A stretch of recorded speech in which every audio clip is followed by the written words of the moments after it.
Bismillahirrahmanirrahim. Məzarların, qəbirlərin üzərinin tikilməsi, hündür sinə daşları, baş daşları, qara mərmər, ağ mərmər və s. bunların qoyulması dinimizə görə düzgündürmü? İslam dini nə deyir bu barədə? Əfsuslar olsun ki, bu xüsusda ölkəmizdə vəziyyət heç də ürəkaçan deyil.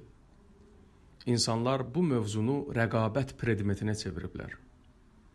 Ölüsü ölən borca xərcə düşərək başlayır məzarının üzərində bahalı daş qoydurmağa və başqaları ilə bəhs etməyə. Filankəsin daşından olsun, ondan biraz hündür olsun, sinə daşı 3 mərtəbəli olsun, 5 mərtəbəli olsun, şəkili rəngli olsun.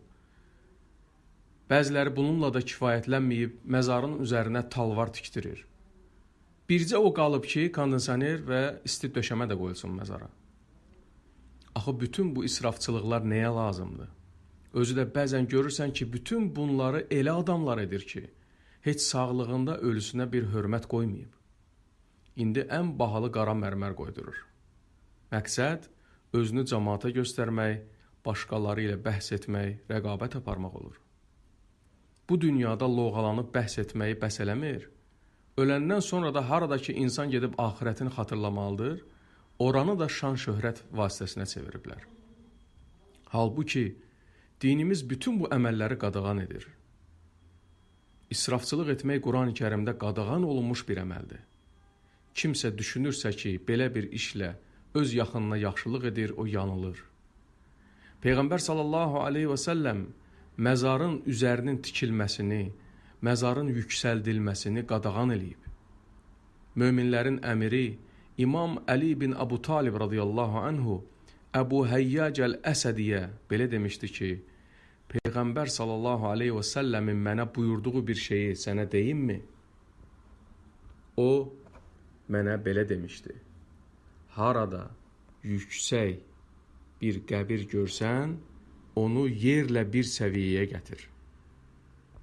Yerdən torpaqla azacıq bir qarış hündür olsa, kifayət edir. O da ondan ötürü ki, onun üzərinə çıxılmasın, tapdalanmasın, bilinsin ki, burada məzar var. Dinimizin buyurduğu budur. Yoxsa borc xərclə, elə kreditə bankdan pul götür, bahalı daş düzəltdir ki, cəmaat nə deyər? Bütün bunlar dinimizə görə qadağan olunmuş əməllərdir, israfçılıqdır. Əfsuslar olsun ki, dinimizə riayət edənlər olduqca azdır. İnsanlar loğalığı dinimizdən üstün tutur. Bütün bu əməllərdən uzaq olmaq lazımdır. Kiməsə hörmətini və ehtiramını bildirmək istəyirsənsə, sağlığında elə. Atana, anana öləndən sonra 5-10 min manatlıq daş qoydurmaqdansa, onlar sağ ikən 5-10 min manatlıq yaxşılıq elə, onlara hədiyyələr al. Bu zaman sən savab qazanmış olarsan. Öləndən sonra isə bunun nə sənə bir faydası olacaq, nə də ki onlara. Uca Allahdan diləyirəm ki, millətimizə və xalqımıza hidayət versin, bizləri əcdadlarımızın yoluna qaytarsın. Şübhəsiz ki, o hər şeyə qadirdir.